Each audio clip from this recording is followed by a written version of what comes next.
there were certain parts where Democrats had the opportunity to stand up, in relation to a child that was hit by a illegal immigrant, almost lost a life, paralyzed, just five. I know a lot of them old politicians in the Democratic Party got grandkids. So if your grandchild went through that, you'd be like, oh man, that's heartbreaking. Like, no matter who you are, everybody has a soft spot for children. Unless you're on the left, because they're willing to castrate them without the parents' consent. Like a child that's 6 years old and 7 years old knows exactly what's going on with their body. Yeah, I'm gonna listen to my teacher over my mama. Matter of fact, I want to be a girl, so go arrest my mama. And then CPS and all these people in the FBI come looking at. No, yeah. Those people that advocate for that, y'all showed y'all ass last night by not standing up when the president asked, "Hey, if you're for the American people over illegal immigrants, stand up." And y'all sat down. So y'all really proved my point that y'all don't care nothing about my black ass. Y'all don't care nothing about the black people that y'all beg for a vote for every 4 years. Y'all do not care. That little girl was a person of color. Isn't that what you put on the front of every policy that you advocate for in your Democratic talking points? But people of color but people of color. Well, that was a 5-year-old person of color that y'all did not stand up for. And that made me sick to my stomach. It's disgusting. Like the president said, y'all are sick. Y'all are so fixated that you can't find nothing on him in the Epstein files, probably because he's the original whistleblower, while the rest of you Democrats. Yeah, I'm getting so sick and tired. Are y'all too? Of these liberals, these Democrats out here. You support a veto. And it's like, wait, what? Trump's in the Epstein files. And so was like a million other people who, have had any type of even somewhat interaction with anybody in the Epstein circle, right? There's people who literally just had a newspaper article out on them that just that made it to the Epstein files because the newspaper article mentioned Epstein. So, like, and here's the other thing, and this is the telling part as well, right? First off, obviously everybody could read through the Epstein files and see that no, Trump is not doing anything. Okay, but then also let's go along with the Democrats' narrative, right? Let's say he did. So they're saying either one of two things: either the Biden and Kamala Harris administration was the dumbest, okay, administration in U.S. history, because they had this evidence that this guy that everybody on the left hates, they had evidence on him that he was doing things to little kids that they could have easily released because they had the Epstein files for 4 years. They could have easily released this information and completely ended his political career and thrown him in prison, which is what they wanted to do. I mean, they were changing laws to try to get this man to go to prison. And so you mean to tell me after all of those court cases in a mugshot, they stopped at pedo? No, we can't arrest him for being a pedo. No, we can't do that. How does that even make sense? They changed the statute of limitations in New York, so there was a case brought up against them, and they stopped at they stopped at the FOP. Make it make sense. So either they are the dumbest administration in U.S. history, or they had nothing on them. It's one of the two. It's one or the two. It's one of those two. One of those two. Some of these people are out here, Trump's in the Epstein files. Okay, fine. So you're admitting that Biden and Kamala Harris are the dumbest people who have ever been in the White House in U.S. history, as well as their administration, everybody around them. Because nobody bothered to, release this information that this guy that's running for president was doing these things. Why don't we just end his political career? I mean, we've been trying to arrest him for forever now. Why don't we just end his political career with this information? We got it, so just drop it.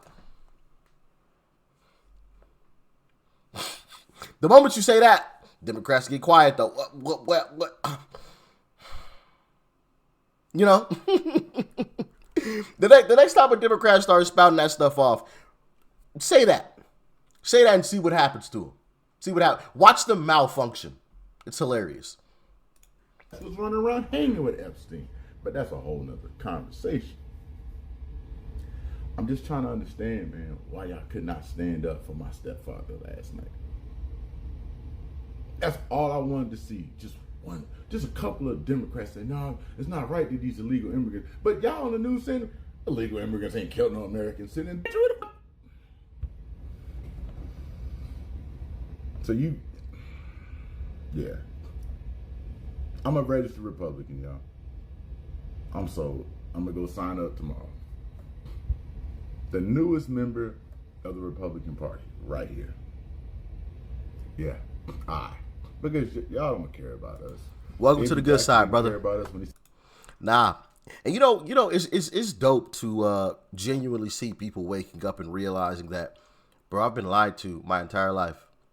Because I had that same moment, right? I had that same moment. And once you see it, you can't unsee it. Like once you come out of the smoke screen, once you come out of the haze of the Democrat Party, like you look back on certain situations and circumstances and you're like, bro, how did I not see that? What? It was right there in my face. They said that. They did. And it didn't register. I'm telling you, bro, the spell that the Democrats have over people, man, it's mind-blowing. It really is. It really is. I've told y'all, like, I've looked back on situations like, bro, how did I not see that these mother lovers genuinely don't care? How did I not see that? It was so obvious. It's not obvious when you're in it. Trust me. This is coming from somebody who was in it. All right? You guys have seen the journey. It's crazy, man. And all those dark-skinned Indians to Oklahoma. And you got Huguenot in your blood, Andrew Jackson. We need to go back and see what he really looked like. I think he was just a bitter-ass, light-skinned nigga. But that's just me. He did have Huguenot in his blood. And my great-grandfather was a Huguenot. And he's almost as dark as me. But anyway, so back to the State of the Union. We see where our country is at. It's clear and evident that y'all don't want to see nothing prosper under. Y'all would rather see the country tank and go into ruin under Trump, just so y'all can have media talking points to bring it up. Oh, Trump failed. Oh, this, that. But anytime something happens to somebody, oh, it's staged. It's staged. Nobody tried to take him out. Charlie Kirk gets taken out. Well, his dad was a Republican. Why would a guy with a transgendered girlfriend go after y'all know why y'all took Charlie Kirk out. Y'all knew he was the future president. You had to make sure that didn't happen. We got to make sure we take him out. Because if these young guys keep listening to him, none of these youngsters going to be out here protesting. But you think Charlie Kirk would have went with that? He would have been like, young people, why y'all out here protesting, man? Charlie Kirk was incredible. He was incredible. He was changing a lot of minds. It was great to see. And, the information that he had stored in his mind was incredible. The way he was, it gave him this ability to debate like no other. Like no other. Larry Elder is an individual that's the same. Thomas Sowell, right, is another individual. Shout out to Thomas Sowell. Those three individuals are individuals that are like able to recall statistics like this. I mean, it's crazy. It's crazy. Like bro, I would have to have my notes in front of me. Like I notice stuff, but when you in the heat of the moment, sometimes you forget, and I would have to have like a note card in front of me with some stuff jotted down. Yeah, but I would be a mess. But Charlie Kirk, Larry Elder, Thomas Sowell, they're able to like recall like crazy statistics, just like boom, boom, boom, boom, boom, and just be like hitting you with like some of the most accurate statistics. They'll hit you with some statistics from like 1950. Like, bro, how do you know that? In the summer of 1950, 10% of the kids were starving at that point. Like, how do you know that? Like, what? It's crazy. But those gentlemen, rest in peace to Charlie Kirk, of course. But those gentlemen, man, their ability to recall, man, is crazy. But anyway, rest in peace, Charlie Kirk. back to the State of the Union, man. Like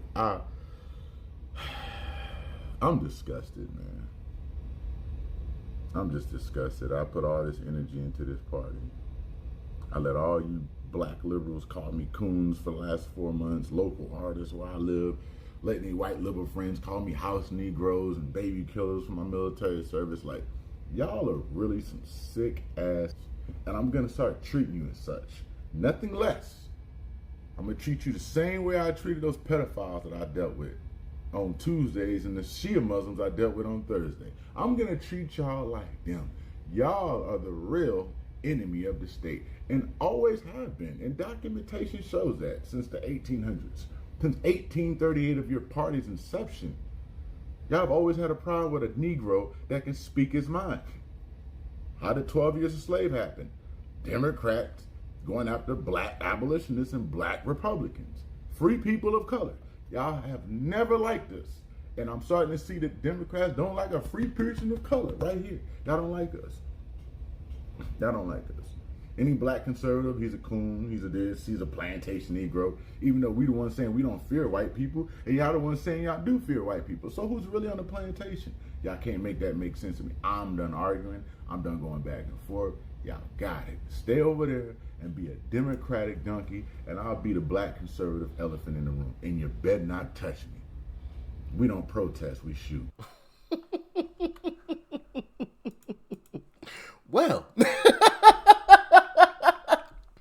that's one way to put an exclamation mark on your statement. Wow. Alrighty then, brother. Alrighty then. Well, welcome. Welcome to the Republican side. It's great over here. The water's fine. It's beautiful. All right. Contrary to popular belief, on this side, people do not hate. And I can speak to that from experience, because you guys have watched the journey of me going from, really wanting the Democrat Party to prove me right to where I am now. And I have never received any hate from any one of you. Not a single one. So I can speak to that from experience. Not a single bit of hate. All love, all positivity, nudging me in the right direction gently. Like, hey, why don't you check out this clip? I think this will inform you a little bit better. It's beautiful. It's beautiful. But, yeah, man, they feel like they own us. They feel like they own us. I mean, time and time again, there's thousands and thousands of examples. For example, I was having a conversation with somebody, and they were telling me about a conversation that they had with some white liberals. And the conversation was about a black individual, a black gentleman, who was dating somebody of mixed race.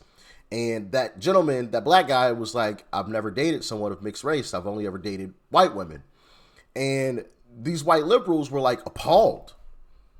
Like flabbergasted. Like how dare you? I forgot exactly what this individual said. Like they made a specific statement, like it wasn't like traitor, it wasn't like a letdown or any, they didn't say letdown, but something along those lines. Like basically he was a traitor to his own race because he had never dated a black woman. He had only dated white women, and now he was dating like a Mexican chick or something.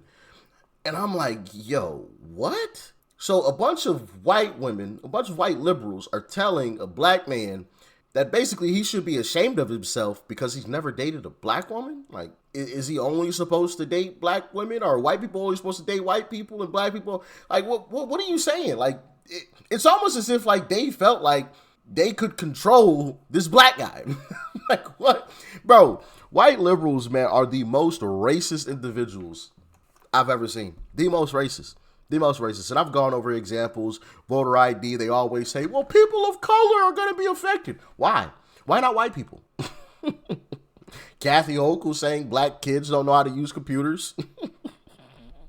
Joe Biden, poor kids are just as bright and just as talented as white kids. What? Now, if Trump had said that, oh man, we'd still be hearing about it to this day. But since Joe Biden said it, that got swept under the rug, of course. Anyway. I'll let it go. Y'all get in the comments. Let me know your thoughts and your opinions about all of this, man. White liberals, they're the most racist. I'm out.